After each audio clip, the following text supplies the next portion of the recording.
హరే కృష్ణ శ్రీమద్ భగవద్గీత యథాతథం ఒకటవ అధ్యాయం 28వ శ్లోకం.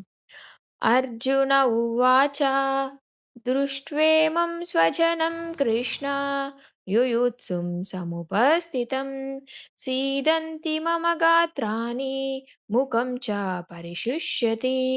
Translation and purport by divine grace AC Bhaktivedanta స్వామి శ్రీల ప్రభుపాదికి జై. అర్జునుడు ఇలా అన్నాడు: ఓ ప్రియమైన కృష్ణ, యుద్ధం చెయ్యాలనే ఉత్సాహంతో నా ముందు నా మిత్రులను, బంధువులను చూసి నా శరీర అవయవాలు వణుకుతున్నాయి మరియు నా నోరు ఎండిపోతోంది.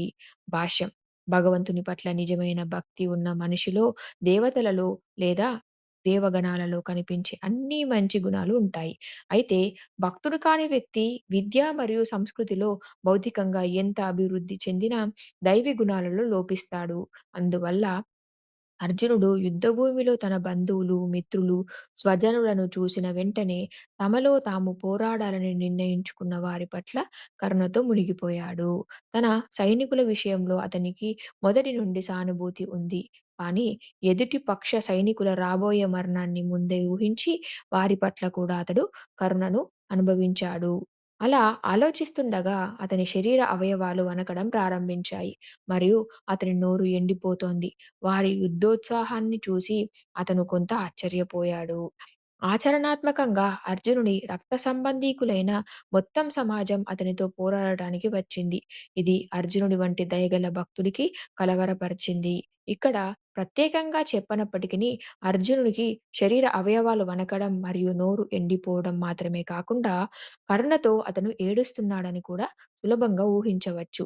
అర్జునుడిలోని ఈ లక్షణాలు బలహీనత వల్ల కాదు, భగవంతుని స్వచ్ఛమైన భక్తుని లక్షణమైన మృదు హృదయం వల్ల వచ్చాయి. అందువల్ల ఇలా చెప్పబడింది. యస్యాస్తి భక్తిర్భగవత్యకించన సర్వైర్గుణైస్తత్ర తమాతసతే సురా హరావభక్తస్య కుతో మహద్గుణ మనోరథేన సతి ధావతో బహి. భగవంతుని వ్యక్తిత్వం పట్ల అచంచలమైన భక్తి కలిగిన వ్యక్తిలో దేవతల యొక్క అన్ని మంచి గుణాలు నివసిస్తాయి. కానీ భగవంతుని భక్తుడు కాని వ్యక్తికి భౌతిక అర్హతలు మాత్రమే ఉంటాయి. వాటికి విలువ చాలా తక్కువ.